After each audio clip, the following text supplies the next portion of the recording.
Okay, hey, I'm back. Since my last video last week, um, I had 15,000 views on that video. Took like a month to get there. Since I put that video out, in 1 week I got 20,000 more views on that. So that was crazy, and like 247 subscribers now, and a bunch of questions and a bunch of comments. So I kind of felt like I needed to do this sooner rather than later because there are a lot of questions. So I'm going to start with the drug that I took when I first was diagnosed. They gave me something called ATRIPLA, and that was the one that made me really sick. But it literally brought my viral load down from 507,000 to 23,000 within like 4 days, and that's as long as I took it because I felt really sick from it, so I didn't take it very long. But they did check my blood during that time, and it went down really quickly. Um, I kind of thought I should explain about all the pictures that I took when I was sick. I did take all of those because I knew I was in a place where I would hopefully never be again in my life. And I knew how sick I was, and I never wanted to forget how bad it was. Like, I just didn't want to lose that memory, and now we have this capability of taking pictures that we didn't in the past. Um, it's funny because I do have a story that I'll eventually tell. I was shot in a bank robbery when I was 20, and I literally have two pictures of my injuries because I don't know, we just didn't have the capability back then, and the pictures are really cruddy. They're like blurry, and I mean, you can barely see what happened to me. But anyways, I'll tell that story in another video. So anyways, another thing I wanted to mention, it is in one other thing that I didn't talk about.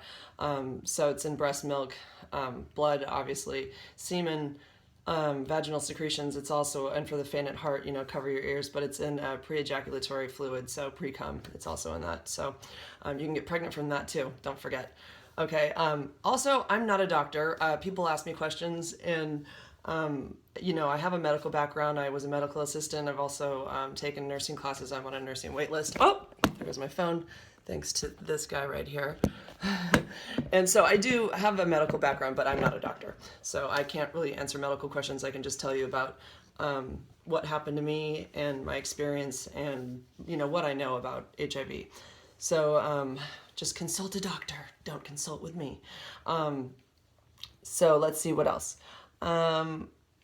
Oh, and why I take it so lightly, it's, well, for one thing, because I don't feel anything, I feel fine. But also because I think when you come so close to dying and you really feel like, you're going to die, even though I know I wasn't going to die, having this as what I have to deal with now is like nothing compared to having that feeling of being so sick for, it was about 2 months. I mean, it was just, I wasn't in a normal state for 2 months. So to finally be normal again, and this is all I have to deal with is a pill, please stop attacking me, is to me not a big deal. Like, that's why this isn't a big deal, because it's nothing compared to what I went through. So people have asked me if I'm mad at the person who gave this to me. I am not mad at the person who gave it to me. Of course, originally I was upset that he hadn't called me. I didn't really get it, but I was really too sick at the time to even be mad at him because I was just too sick. I couldn't focus on anger. I just had to get better at the time. And by the time I had enough time to think about it and get better, I had a couple of reasons why I actually am not mad at him. Number one, the Eric that's in my life wouldn't probably have had a second date with me, and I can understand that, had I told him on our first date that I had HIV. So he wouldn't understandably be in my life, so I'm very thankful for that. Secondly, I would never have been as passionate about this subject or where I'm going with it right now had I not been sick. If I had just been diagnosed and I was just found out that I had HIV and I never got sick, I probably never would have done any of this. So I think it's, it's sort of a blessing that it all happened the way it happened, and that I did get really sick, and it's made me want to speak about it. And so, and really, everything happened so perfectly for me to be able to speak about it. That's another thing. I got it from an ex-lover boyfriend. It wasn't from drugs. It was nothing I'm ashamed of. So that made it easy. I didn't get it from my boyfriend currently now. And we had a really quick worry that he thought maybe he'd given it to me. He's like, cause he had strep throat. It was nothing, but he thought maybe that had been it, but it wasn't. So he said, my gosh, that would have changed everything. Had he given it to me, he would have felt like, there was this Canadian who came into my life and, you know, gave me this illness. And so it didn't turn out that way. It totally was not. So it would have been different if he had given it to me, I think. I definitely couldn't have talked about it. Had I given it to him, I don't think I could have talked about it. It would have been a different situation altogether. He didn't leave me. That was another thing. It made it easier to talk about. If he had left me, I don't know that I don't know. Maybe I could have still talked to him about it, but I'm not totally sure. I didn't give it to my kids, which I don't really know how I would have anyways, but the razor thing, but you know, I didn't give it to them, so that made it easier. And also, there's one other thing. Oh yeah, Eric's fine with me talking about it, so that makes it really easy. He has no problems with me talking about it, and he said it would be weird. He said if I didn't talk about it, he said it's kind of like you wear it like a tattoo, and he goes, and it takes all that weirdness away. And he said, you know, he's proud of me for talking about it and sharing my story. So all of those things combined makes it really easy to talk about. As far as work, I've had zero discrimination. You want to sit on my lap, Sky? You want to sit with me, my big fatty?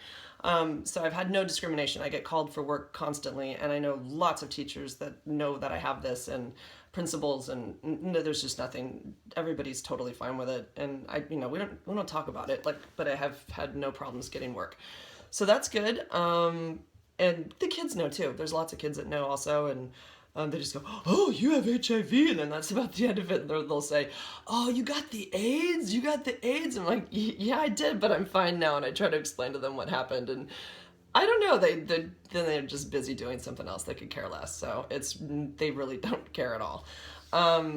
Let's see what else. Oh yeah, the antiretroviral therapy, that's a mouthful, and that's why they call it ART, antiretroviral therapy, is just the pill that I take. It's the pill that keeps HIV down. And people don't have to take that pill right away if they're diagnosed. Sometimes HIV stays kind of like hidden, and it doesn't really do anything. Sometimes it can just, and I think that's fairly common, that it can go a long time without doing anything, so you don't need to start therapy. So they just watch your blood, and you just keep track of your numbers and make sure that it's not doing anything.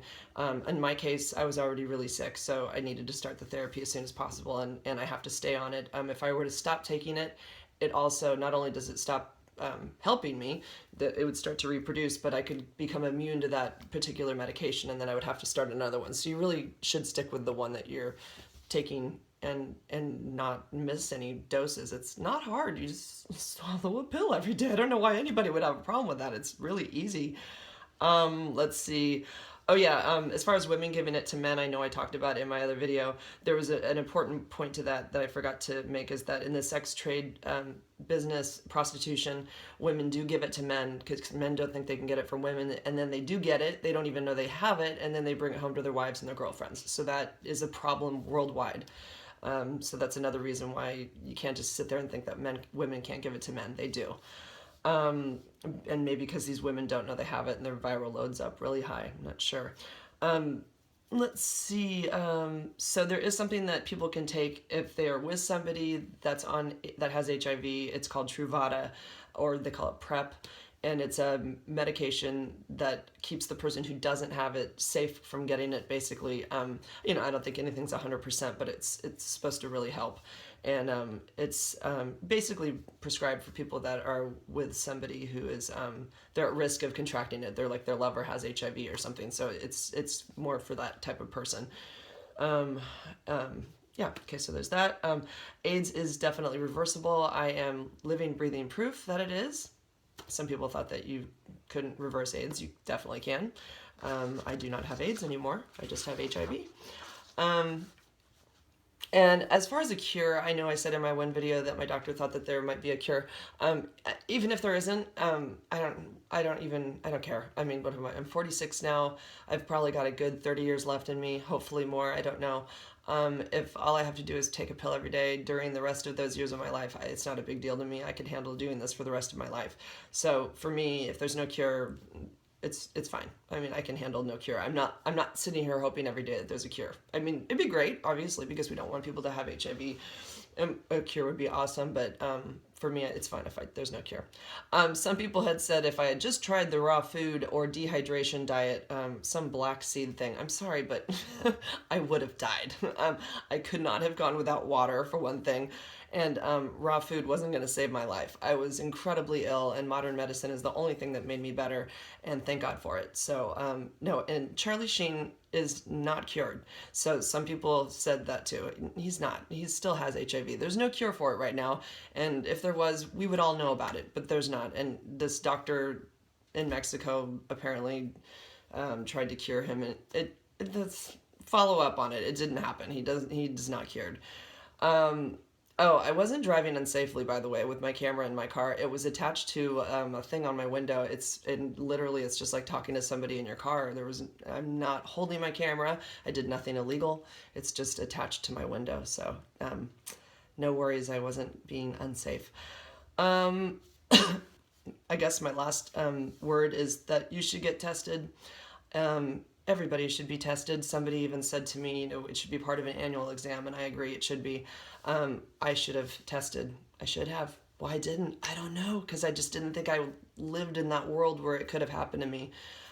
So yeah, get tested. It's really easy, and you can have it's just a finger prick. They can tell you if that you have the antibody for it. That's the first one, and then of course the longer test is the one that would take like a week or so, and that's where they get the count of how much is in your blood.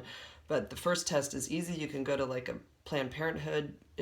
I think it's free at like in Santa Cruz. You can go. There's nights where they do it for free if you're like in a high risk group. I think they even do a mouth swab. They do. It's not even, you don't even have to have your blood drawn. It's super easy and quick. So yeah, I should have done it. But again, if I had and I found out early and I never got sick, I never would have been doing any of this. So everything happens for a reason, I think. I'm currently putting 2 more videos together. One of them is going to be with my kids. I'm going to be interviewing them and asking them what it's like to be living with a mom with HIV. And my other one is kind of a picture montage of my story, because I think pictures say a lot and makes it more interesting. But yeah, I took there's a bunch I took when I was sick, and I only showed a few of them in my first video. So anyways, that's all for now. Sunday morning, got to go get my day going, and enjoy this beautiful weather. Okay, see ya.